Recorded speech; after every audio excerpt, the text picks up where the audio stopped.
Maya always labeled herself the good girl. She avoided trouble, followed rules, and rarely made impulsive choices. So when her maid of honor and best friend Jenna planned her bachelorette party, Maya trusted her completely. The plan was simple: a party bus, a few clubs, and a hotel room so no one had to drive home drunk. Maya told her fiancé, Lucas, everything. He even teased her before she left. "You've got a one-night pass if you want it," he said lightly. Maya almost snapped at him. "I don't want a pass," she insisted. And she meant it. Her past was practically non-existent, and Lucas knew it. The night started harmlessly, drinks on the bus, dancing, screaming along to music with her friends. By the time they reached the last club, Maya was drunk enough that the neon lights blurred into one long streak of color. But the real surprise waited back at the hotel. Jenna stood in the middle of the suite, grinning too widely. "I have one more surprise," she announced. Maya didn't know what to expect, but it wasn't the knock at the door. It wasn't the sudden shift in music. It wasn't the strangers who walked in next. She froze for a moment, but the room was loud. Everyone was cheering. Alcohol was still in her veins, and the night spun forward with a momentum she didn't control.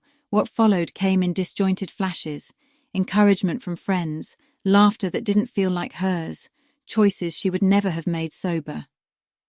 Girls drifted out one by one, some to their own rooms, some to waiting cars, and the night continued past the point she remembered wishing it would end.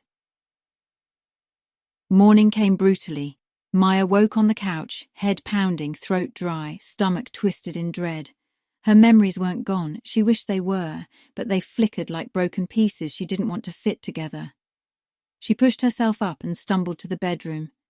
There, she found Jenna, sprawled across the bed, hair a mess, makeup smeared. What did we do?" Maya whispered.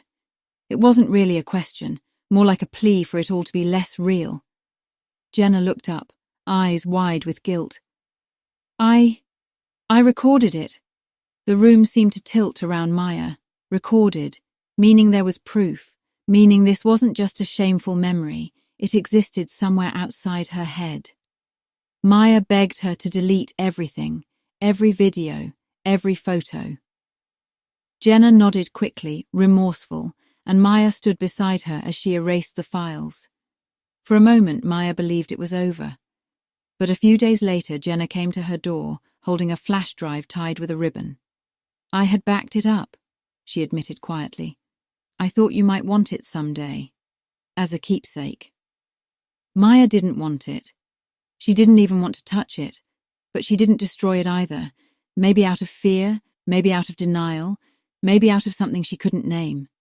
She shoved it into a drawer and tried to pretend it never existed. 4 years passed. Maya married Lucas.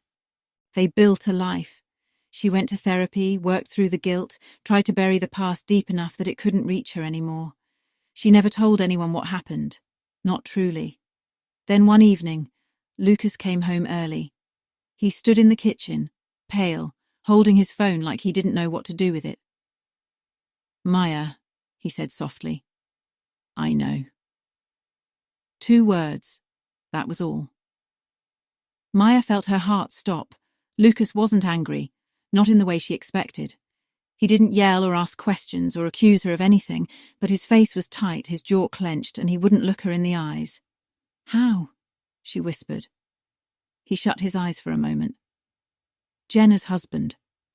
A beat. She told him everything one night when she was drunk. A heavy silence filled the room.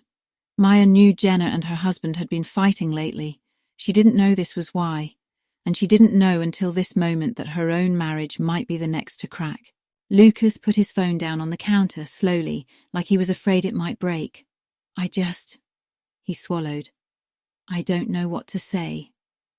His voice was quiet. Too quiet. Lucas was a man who got angry loudly, never violently, never cruelly, but always honestly. He didn't bottle things, but now he wasn't shouting.